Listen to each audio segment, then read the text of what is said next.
Welcome in our today's mathematics class, and today we are going to look at equations, and in these equations here particularly we are going to deal with solving simple quadratic equations.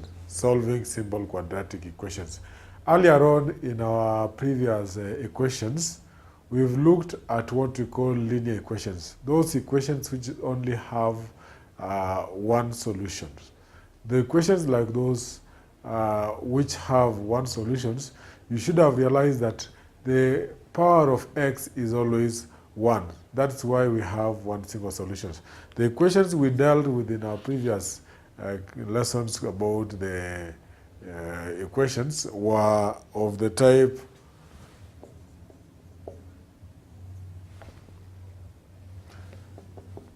equation like this is a linear equation. There are various reasons why we call it a linear equation. One is because the coefficient of x, or the power that x is raised to, is simply 1. And then 2, we also notice that when you look at this and when you solve it, you'll find that the solution, that is when we solve for x, you'll find that the solution will be strictly 1. So we shall only have one value of x, that is x is equals to a certain value. So we normally have situation like this where we have linear equations, and linear equations have one solution. Linear equation, the power of x is 1 and the solution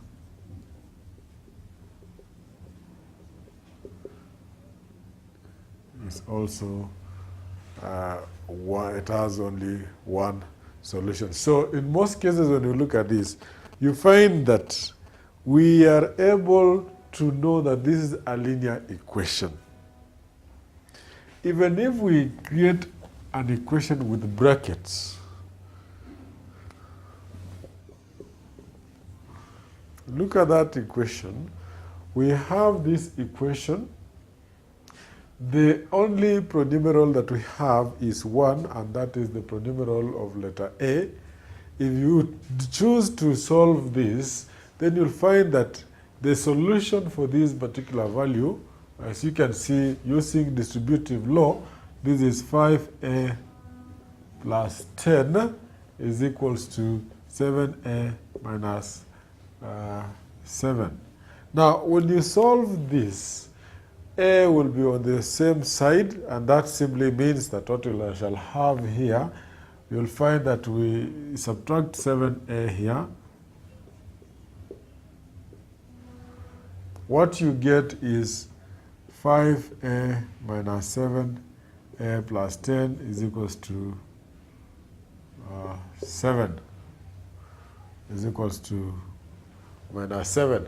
Now, at this point, minus a, 5a and 5a minus 7a is minus 2a plus 10 is equals to minus 7. This one is a linear equation, and from here, the procedure of solving for a remains the same. It simply remains what we all know, that we shall find that a is equals to one solution.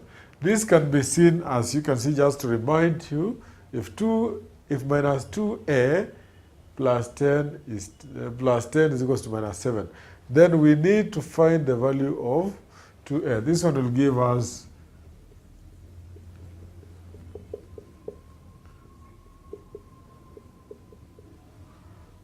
we are going to subtract 10 on both sides.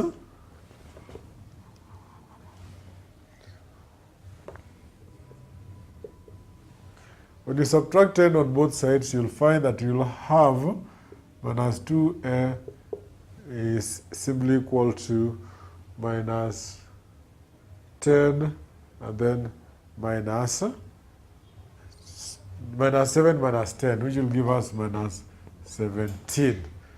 Then we divide this side by 2, divide this side by 2. We are dividing both sides by -2 and divide the other side by -2. You remain with a, and a negative gives us a positive. So we have positive of 17/2. Now this one is what we are saying. A linear equation has one solution, and a linear equation, the power of a pronumeral is simply 1. That's why we have the power of a is 1. Now, what do we mean when we talk about a simple quadratic equation? A simple quadratic equation, now I want you to consider this.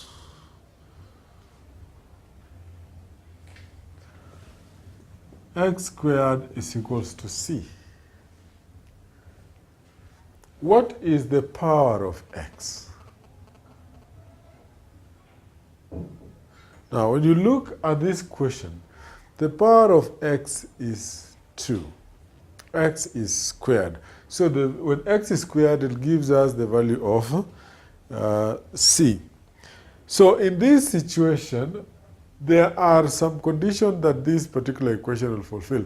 This is an example of a simple quadratic equation where the power of the pronumeral, the highest power of the pronumeral is 2. So in such case, if we want to solve for c, there are many ways. We shall have so many values of c. And if we have to solve for c, then we have to get the square root of both sides, which implies that x, if we get the square root of this side, when we get the square root of both sides, then we shall have x is equals to the square root here of c. And remember, the square root is a plus or minus, which means that x is either plus square root of c or x is minus square root of c. If at all we have c as 0 or less than 0, or less than 0, then we shall have the solutions of x changing. Now I want us to look at what we need to know about the quadratic solutions.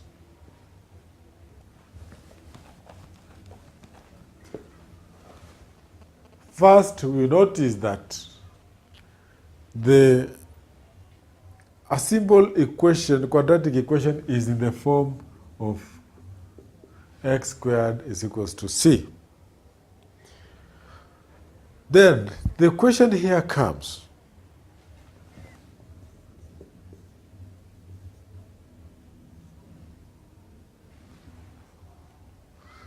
Supposing our c is greater than 0. If c is greater than 0, then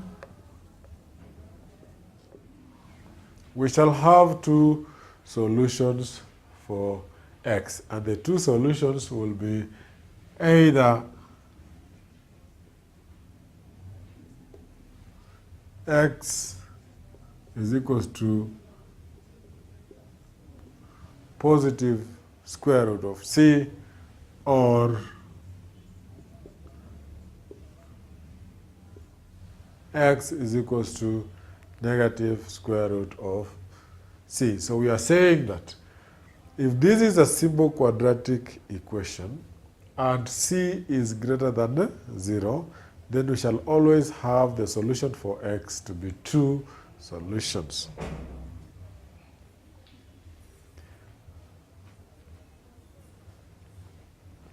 Take, for example, if we had x is equals to 4. 4 is greater than 0. So, x squared is equal to 4, and 4 is greater than 0. Then if we take the square root of both sides, the square root of both sides, square root of x squared is x, and square root of 4 is either a plus or a minus of 2. So we are seeing here it is 2 or minus 2. Those are two solutions. Why we are saying that is because 2 squared is 4. And minus 2 squared also is 4. A minus and a minus gives us a positive. That's why we have 2 solutions.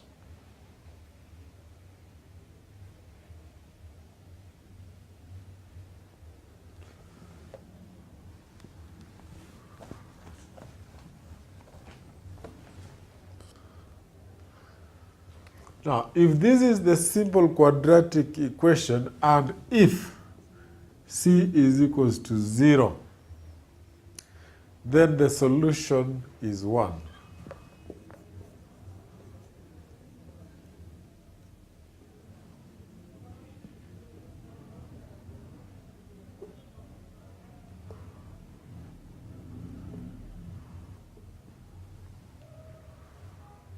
It has only one solution, and that solution is x is equals to 0. So the second case here, if x squared is equals to c, and c is equals to 0, then the solution for x is only 1, and that x is equals to 0. Why am I saying that? Because when you take the if x squared is equals to 0, we need to remain with x by simply getting the root, the square root of both sides, the square root of x squared. So when you get the square root of x squared here, and then the square root of 0 on the other side, you will find that x is equals to the square root of 0 is equal to the square root of 0, which is simply 0. There is no any other solution for x when x squared is equals to 0. That is what we mean when we say that the value of x when x squared is equals to 0 will only be one solution, which is 0.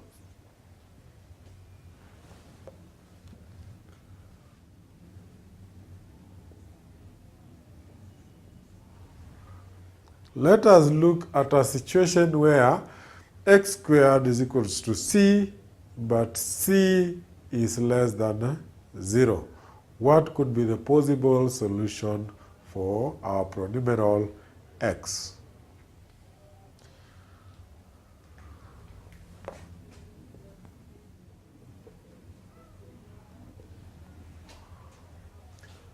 If c is less than 0, then there is no solution for x, because x squared will always be positive. And when you have x squared being less than 0, then we don't have a solution. That's an ambiguous case. X squared will always be positive. Why am I saying that? It is because we only square, if you square numbers less than 0, it will give us positive. If you square a 0, it will give us a 0. And if you square positive numbers, it will still give us positive. So there is no way x squared will be less than 0. That's an ambiguous case, and the situation there remains that x will not have a solution.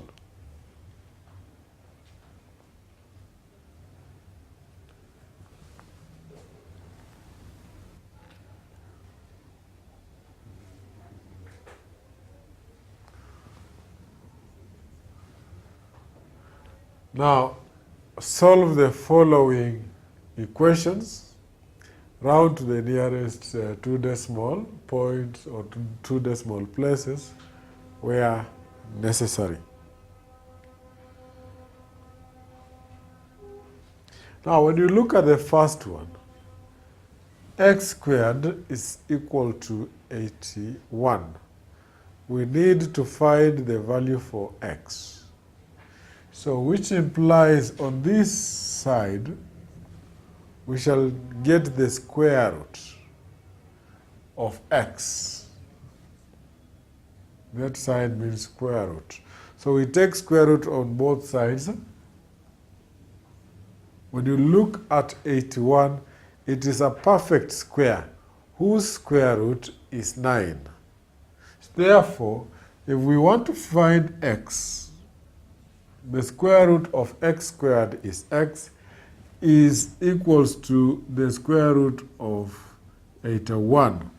When the signs I have here, it's plus or minus square root of 81, means that the square root of 89 can be either a positive 9 or a negative 9. So that's why I've written x is equals to the plus or minus square root of 81, which implies that x is equals to plus 9 or x is equals to minus 9. X is plus 9 or x is simply minus 9 or plus 9. So such situation, what you realize now is that from a simple quadratic equation, we have solved for the values of x, and the values of x are either positive 9 or negative 9. You can confirm that as you look at the following substitution. X squared is equals to 81. If we use the first one, a natural number is always positive, so plus 9 is the same as 9. So we shall be saying 9 squared is equals to 81, which is very true. 9 squared is simply 81. For the second part, when you have a number like negative 9 squared, the rule of multiplication says when you are multiplying two numbers with like signs, either both of them positive or both of them negative, then you will find that they'll give us a positive result, which implies that minus 9 squared will give us a positive root, which is 81. That is the case here. So we are simply saying a simple quadratic equation has got two solutions.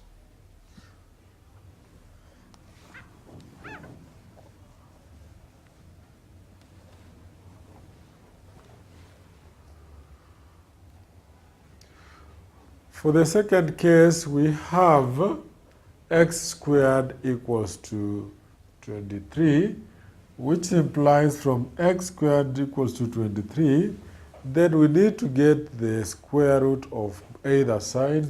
So the square root of this side, that is the square root of x squared, is x, should be the same as the square root of this other side, which will give us a plus or minus square root of 23. When you look at the number 23, it's not a perfect square. And that's why we were told, where necessary, round off to 2 decimal places. So you'll be required to use your calculator to find the square root of 23, putting in mind that the result is either plus or minus the value you will be able to get. So when you round off to the nearest 2 decimal places, you find that x is equals to 4.80, or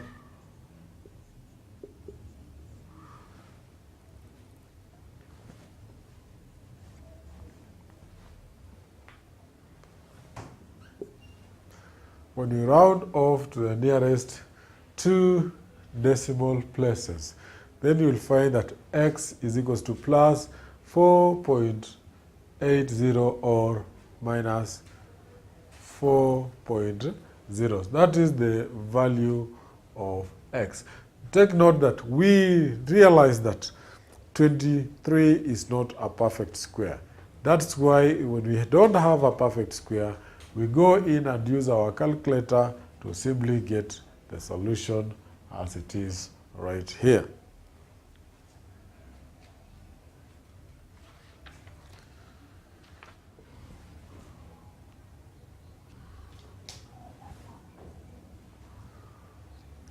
Now, state the number of solutions in this, is number of solutions for x in these equations. 1, x squared is equals to minus 3. B, x squared is equals to 0. And C, x squared is equals to 7. Now, when you look at this, First, let us remind ourselves the rules that guide us when we are dealing with simple quadratic equations. We said that the form of a quadratic equation is the form x squared is equals to c, and we categorically stated that if c is greater than 0, we have two solutions. If c is equals to 0,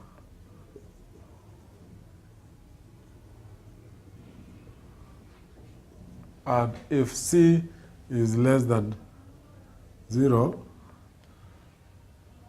then we say no solution.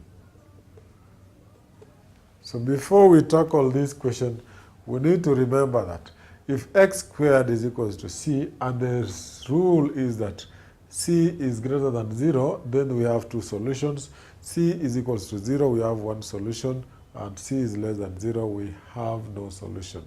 So as we look at the questions, we shall put in mind those facts. So 1, x squared is less than 3.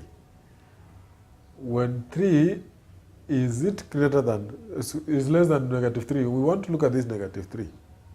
If we say x squared is less than minus 3, is minus 3 greater than 0 or less than 0?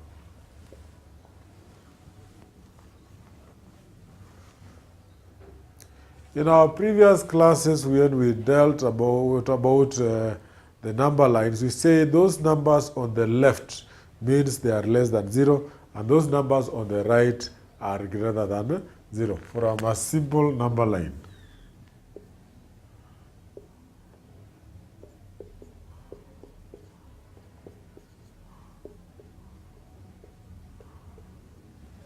So when you look at this number line here, you'll notice that when we move towards the right, the numbers are positive. And when you move towards the left, we are having negative numbers. And those numbers that fall on the left-hand side, they are numbers that are less than 0. The numbers are less than 0, and the example of those numbers are negative 1, negative 2, negative 3, 4, and so on. It is endless. When you look at this number line, it's normally endless. And when we move to the right, it is positive. So minus 3 is on the left-hand side of the number line. Minus 3 is less than 0. If minus 3 is less than 0, then we can simply conclude that from the facts we have, if x squared is less than 0, then we have no solutions. So we can simply say that from the first one, we have 0 solution.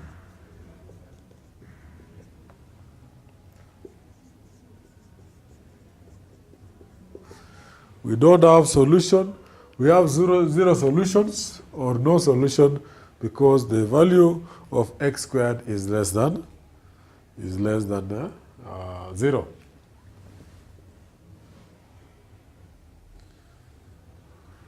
And for the second one, x squared is equals to 0. It means from the facts we have, this one has got one solution. And what is the solution? The solution is x is equals to 0, because when x squared is equals to 0, even the square root of 0 will remain as 0. That's why the value of x is equals to 0. And for the last one, x squared is equals to 7. 7 is on the right-hand side of the number line. 7 is greater than 0. So we expect that our solution there will have two solutions. Why? As we work out, we'll find that get the square root of both sides, that is the square root of x squared, which will give us x is equals to the square root of 7, which is either plus or minus square root of 7. So our answer is either x is equals to positive square root of 7 or x is equals to minus square root of 7. So there we find that in this question, because the values of x is either plus or minus square root of 7, then we shall say we have two solutions. And the solutions are positive square root of 7 and negative square root of 7.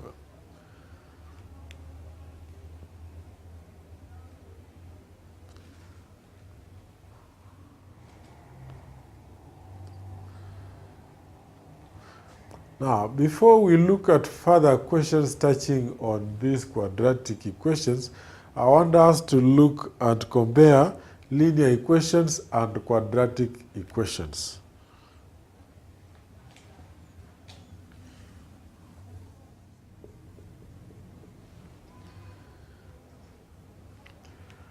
We have two equations here.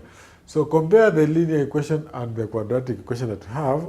The first one, 3x minus 1 is equals to 11. 3x squared minus 1 is equals to 11.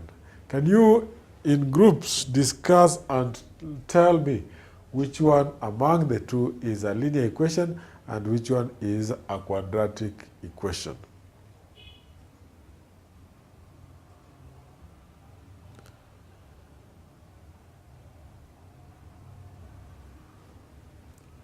You should have noticed that the first one is a linear equation, the second one is a quadratic equation.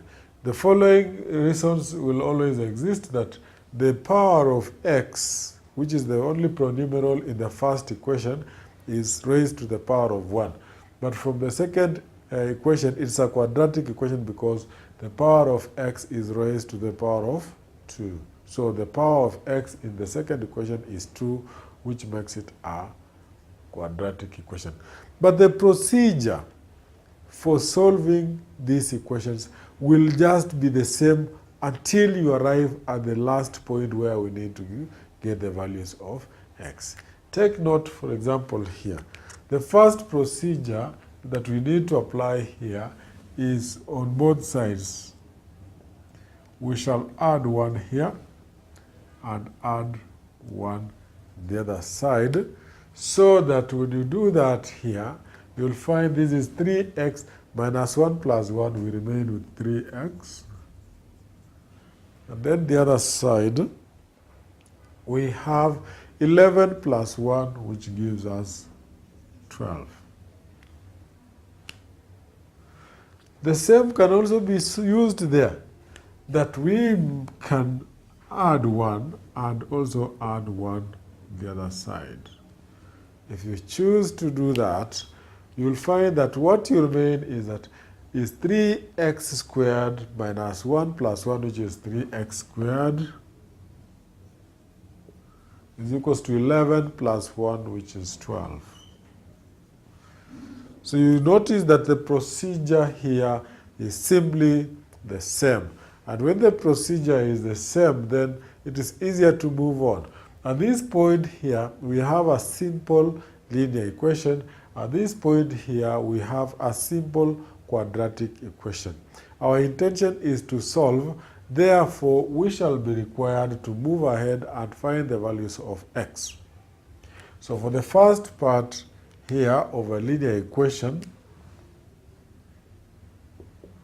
we shall divide by 3 so that we remain with x. When you do divide that, 3x divided by 3 is x, and 12 divided by 3 is 4. So at this point, you are already at the final solution of x. You are already at a final solution of x, where x is equals to 4, and it only has one solution, no other. Let us look at the quadratic side.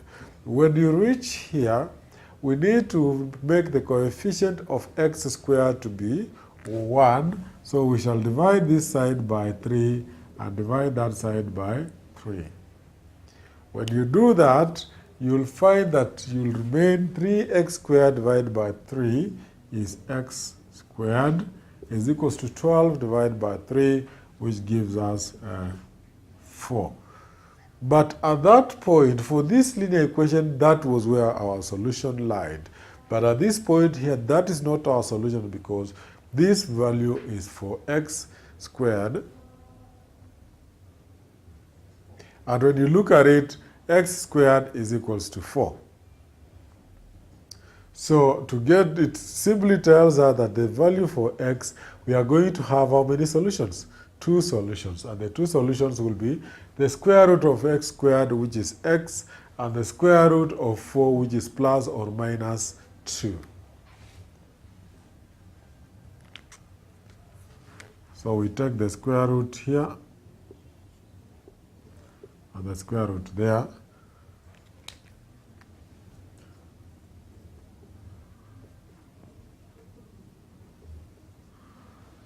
So we have x being equal to plus 2 or minus 2. While the other end, we only had x equals to 4. So that is how we can compare the two. You notice that the procedure of solving it remains done in a systematic way, and that is the same approach. But when you arrive at a simple end where we have simple quadratic and simple linear equation, we simply solve using the method that we know, and that is the case.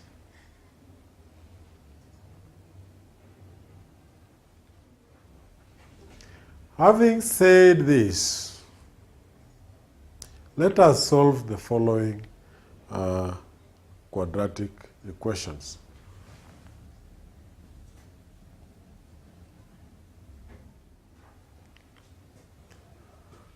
Solve the following quadratic equations. A, 5x squared minus 2 is equals to 3.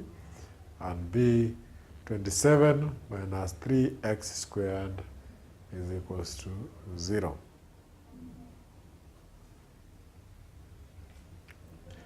Looking at the first equation, we have to approach it and solve it in a systematic way. So we shall start by simply looking at the first step that we have to take, which tells us that this side we shall add 2 so that we remain with 5x squared. And that side again we add 2, which will be 3 plus 2 gives us 5. From here, we want to remain with x squared, so we shall take a division of 5 on both sides. When you divide both sides by 5, then 5x squared divided by 5 is x squared. And 5 divided by 5 will always give us a 1. If x squared is equals to 1, then here it means that x is the square root of 1, and square root of 1 is simply 1. Square root of 1 will be either plus 1 or minus 1, which implies that x is equals to the square root of 1, which is plus 1 or minus 1. That gives us the solution for this. Like other linear equations, you can always take these values and substitute there, and you see what happens. If we took 1, then it would be 5 into 1 squared. 1 squared is 1. 1 times 5 is 5. 5 minus 2 is 3. You can always substitute to find if you have it correct or not correct. Part 2,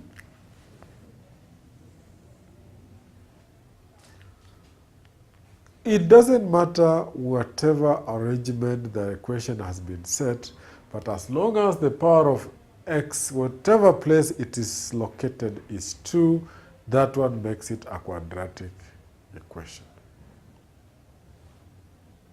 So for this particular case here, we are allowed to do the following. We are allowed to interchange or to swap the right-hand side and left-hand side. It's always workable. We are also allowed to see which one do we work with first. But for this one, it is a simple, straight approach. So we shall be required to subtract 27 on this side and subtract 27 that side. So 27 minus 27 is 0. 0 minus 3x squared is 3x squared. And 0 minus 27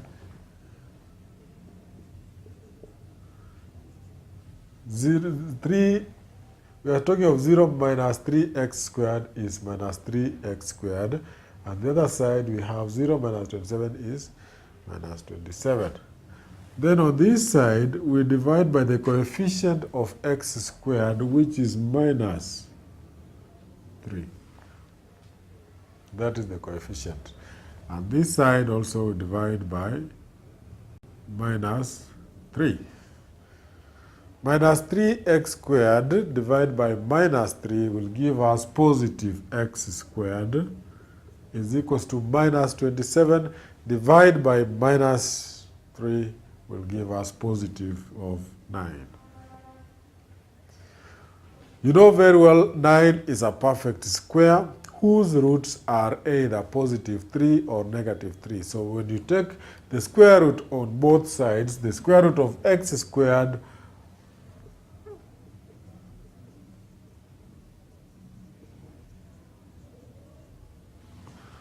when you take the square roots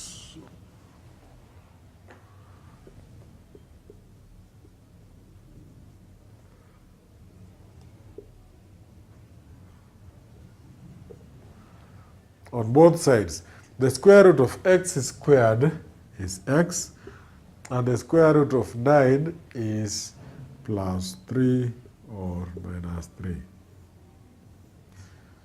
So you can simply agree that the solution for this particular equation is x is plus 3 or x is simply minus 3. Let us now look at formulas and relationships. When we talk about a formula, it is simply a kind of a relationship that brings together a combination of pronumerals which are combined in a certain way using mathematical operations. The formula normally shows the relationship between two or more variables. If we look at a rectangle, for example, we all know that the relationship, when we look at a rectangle, the relationship that a rectangle forms when we are looking at the area is simply equal to length times its breadth.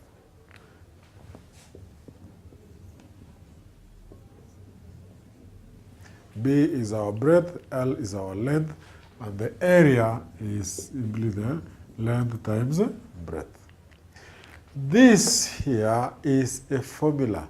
It is a formula which is actually involving two or more variables, of which if we want to find the value of the area here, we substitute the correct values for L and B, and we shall find the exact value of the area. This connection here is brought about by a formula. So we can look at the area as a formula for defining the it is area is equals to length times breadth. It's simply a definition for the area, but it is also a formula which is made up of various variables. So what do we understand when we talk about a formula? A formula is a rule. A formula is a rule.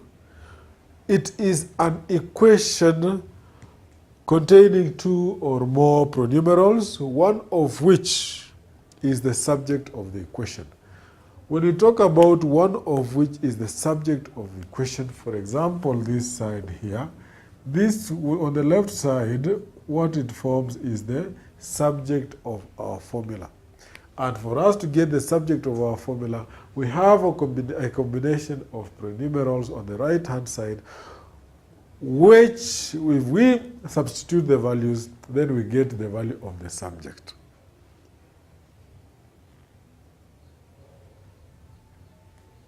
So what is this subject? Subject is simply that prenumeral which comes on the left-hand side of the equal sign, and in most cases,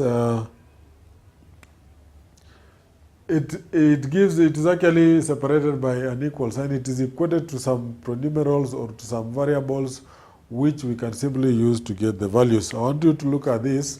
V 3x plus 2y. Which one here forms our subject? Look at this. Which one is on the left and stands on its own? It's a V. So V is our subject. The whole of this is our formula. It is connected by the relationship V is equals to 3x plus 2y. These are other variables in this particular formula. So when is it necessary for us to use a formula? We can only use a formula the moment we substitute all the values of the unknowns on the right-hand side, so that we are able to get the value of our subject. So you can use any formula that we have, as long as we are able to substitute the values of those variables that we have to be able to get the value of our subject.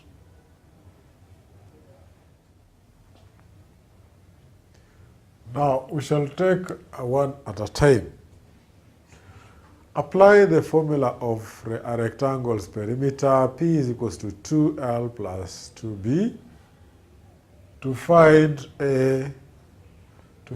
P when L is 4 and B is 7. L is 4 and B is 7. So what is our formula for the perimeter? That is the formula for our perimeter. P is equal, where P stands for perimeter, is equals to 2L. L is the length time plus 2B, which is 2 is the breadth. So this one tells us that the perimeter is connected by this formula, but L is 4 and B is 7. L is 4 and B is 7, which means we substitute the values correctly, and we shall have P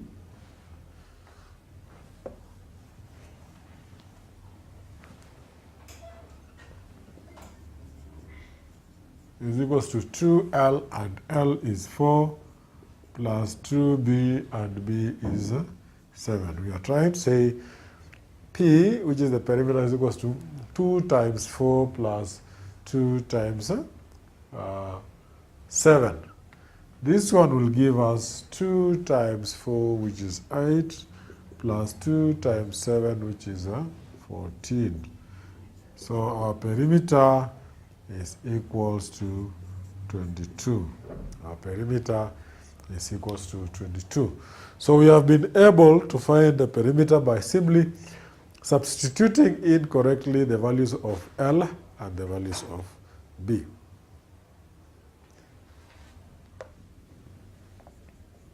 So find the perimeter, find the letter we have, find L when P is 40 and B is 3.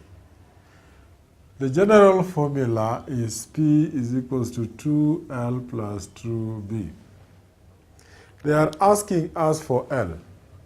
So in this particular case, the very first important thing we need to do is making L our subject. Second way, we can simply substitute as it is, and then we solve using the linear way. When I say making L the subject, it means making sure that L is the only pronumeral that stands on the left-hand side. So we shall look at two situations. One by substituting directly, and another one where we shall first make L the subject and then we substitute. So the first one, by substituting, P is 40, so we put 40 is equals to 2L, which we don't know, plus 2 into 3, so this is 2 times 3. This implies that 40 is equals to 2L plus 6. Subtract here 6 and subtract here 6. You'll find that 34 is equals to 2L. Having reached there, you want to remain with L, you divide by 2 and divide this other end by 2 so that you have 17 is equals to L. So the value of L which was missing is 17. What would have been the second way of approaching this?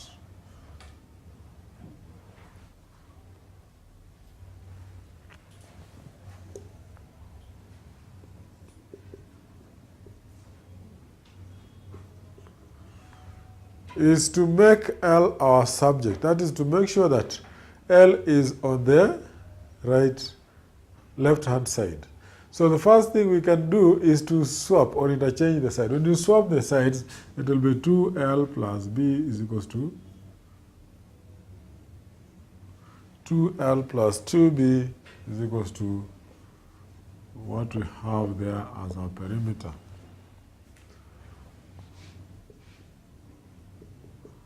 So we have swapped perimeter and what we have. Then the next thing is we want to make L our subject. So here we subtract 2b, and this other side we subtract 2b, so that we shall have 2L is equals to P minus 2b. We divide this side by 2, divide the other side by 2, you will find that you have L is equals to P minus 2B, all of it, over 2. Now, reaching here, L is our subject. The only unknown is L, and which is our subject. And on the right-hand side, we have the variables that we can substitute in. P is 40, so L is equals to 40 minus 2b, and b is 3, so 2 times 3 is 6. All of it over 2. This one will give us 40 minus 6, which is 34, divided by 2, which will give us 17.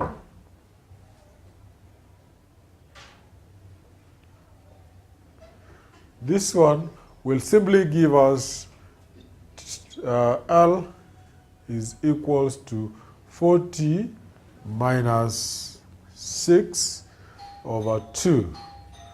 And when you take 40 minus 6 over 2, it is the same as 34 over 2, which is 17. Therefore, L is equals to 17. If L is equals to 17 here, the same applies here. L is 17 is equals to L. So we find that either method, if you used method 1 or you used method 2, what you get will always remain the same answer. When you use method 1 or use method 2, what you get will always remain the same answer. That's why we have L as 17. Consider the rule A is equals to 4p plus 7. Consider the rule A is equals to 4p plus 7 to find A if p is equals to minus 2, and find A if p is equals to a fraction that is 13 over 2. So starting with the first one, we state first our formula or our rule, which is A is equals to 4p plus 7. Then we follow in by substituting correctly. If we are finding A, and 4, and P is minus 2, as given earlier on here, plus what we have is 7. Then it will mean that the value of A is equals to 4 multiplied minus 2, which is minus 8 plus 7. A is equals to minus 1.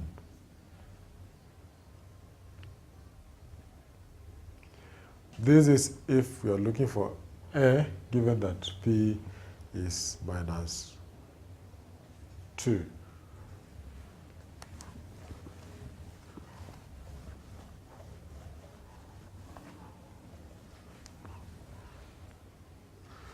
If we have P as 13/2, then from our formula A is equals to 4P plus 7, we shall find that A is equals to 4 into P, which is 13/2 plus 7. We said earlier on that when we have bracket, it means multiplication. So this is the same as 4 multiplied by 13/2. So by 2 here, 1 by 2 here is 2. This gives us 26 plus 7. A is equals to 26 plus 7, which will give us 33. So we can always find the value of the value in a formula when they are given other values. That is how we should be able to approach such questions.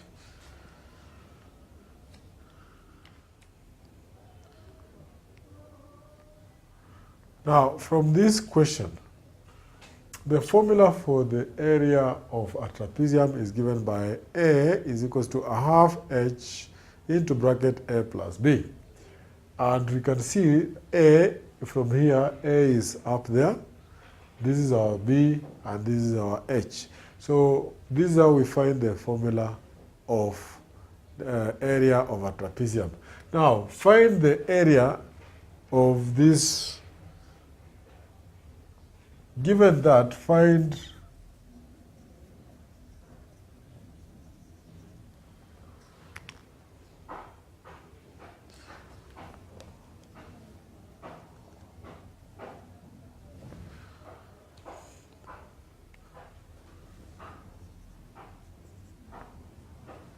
the area of this trapezium,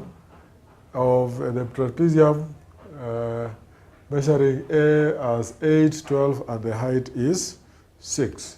Now from here, from the first diagram where we saw where the location of A, B, and H, we can simply substitute these values correctly. In other words, it means the area here is a half H into A plus B, but A is what from here? A is 8. B is what? B is 12, and H is what? 6. So those are the values. So it's like we are being asked, given that H is 8, H is 6, A is 8, and B is 12, find the area, capital A. So our area here, capital A, will be a half multiplied by our H, and H is 6. Into bracket we have A, and A is 8 plus B, and B is what? 12. So this one will give us 8 plus 12 is 20. So this is a half times 6 times 20 by 2, 1 by 2, 10. You find this is, the area is 60 square units. 60 square units. That is what we get.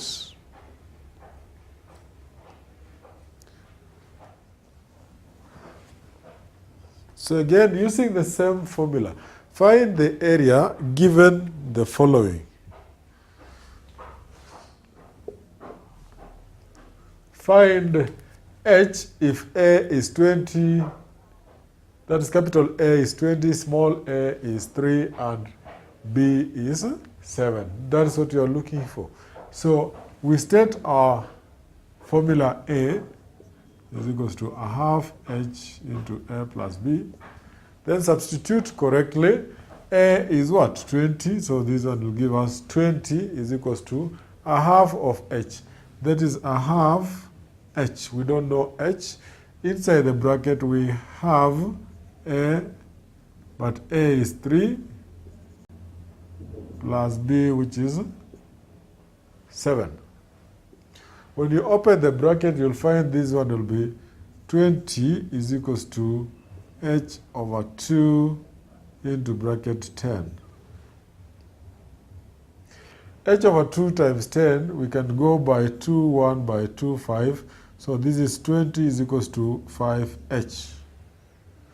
Divide this side by 5. Divide this side by 5. You'll find that H is equals to 20 over 5, which is 4 units. So this is when you are looking for H, given that we have been given the capital A, which is our area, small a, and B. So in formula, we should be able to find whichever polynomial we have been asked for, as long as we have the values of the others. It is always easy for us to look at that. Having said that, it marks the end of our lesson. Thank you.